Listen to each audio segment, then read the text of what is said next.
అందరి అభిమాన పాత్రుడు కేంద్ర మంత్రివర్యులు శ్రీ కింజరాపు రామ్మోహన్ నాయుడు గారు, గౌరవ శాసనసభ్యుల ప్రజలు, ఆర్డీఓస్, ప్రతి ఒక్కరికి ఇంతటి బృహత్తరమైనటువంటి కార్యక్రమంలో కోరుకుంటున్నాను.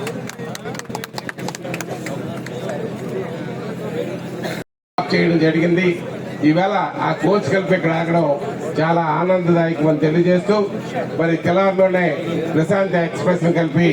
మరి డిఆర్ఎం గారు ఉన్నారు, సెంట్రల్ మినిస్టర్ గారు ఉన్నారు, మరి గౌరవ మంత్రి గారికి డిఆర్ఎం గారికి కోరుకుంటూ, అలాగే మరి వార్డు బొమ్మలు ఎలాగా అభివృద్ధి చేస్తారో పక్కన ఉర్లాం కలిపి మాకు చాలా కోడలి లోపల చాలా